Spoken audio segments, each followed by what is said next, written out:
Kita tengok part tu melibatkan menyelesaikan masalah. Kita tengok soalan ini. Seorang murid telah menambah magnesium karbonat secara berlebihan ke dalam asid sulfurik. Isi padu gas karbon dioksida terbebas dikumpul di dalam picagari. Isi padu direkodkan setiap 1 minit selama 10 minit. Jadi formula dia adalah magnesium karbonat tambah asid.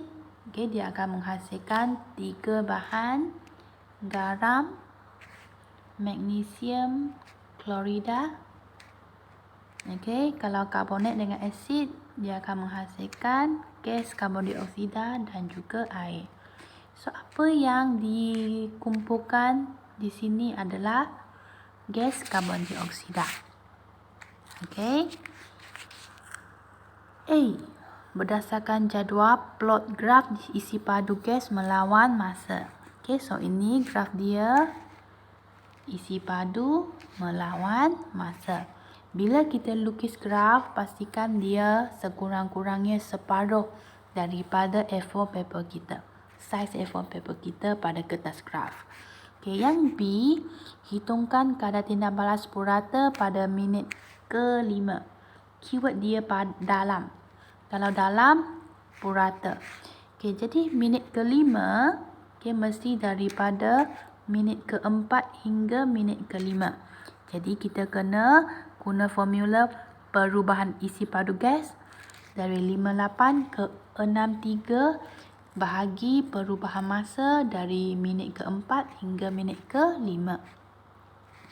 Jadi kita akan guna isi padu akhir 63 tolak isi padu awal 58 dan masa akhir 5 minit tolak masa awal 4 minit.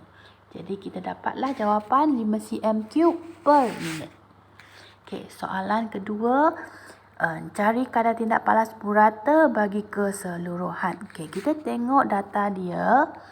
Pada minit kosong, tak ada apa-apa lagi yang terhasil. Jadi isi padu gas kosong.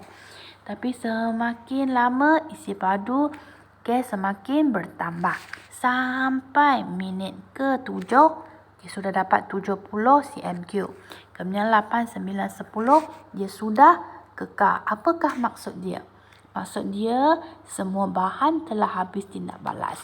Bahan apa? Kita tengok bahan kita magnesium karbonat dan asid. Yang tentukan bila isi padu gas ini telah habis bertindak balas adalah asid. Kenapa? Sebab magnesium karbonat berlebihan. Maksudnya dia boleh letak banyak pun tak apa. Tapi kalau asid sulfurik sudah habis tindak balas, dia tidak akan tindak balas lagi. Jadi di sini, kalau dia tanya kenapa isi padu gas tidak akan bertambah selepas minit ke-7, sebab semua asid sulfurik telah bertindak balas. Cukup. Jadi bagi soalan B, cari tindak balas purata bagi keseluruhan. Masa awal, masa akhir, isi padu awal, isi padu akhir. Yang awal ni kosong-kosong, jadi kita boleh terus abaikan dia.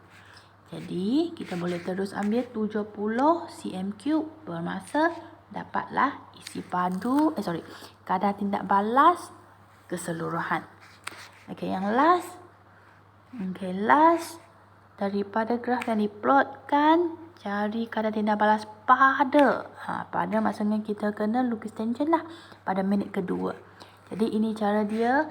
Pastikan minit kedua bersentuh dengan garis tangent.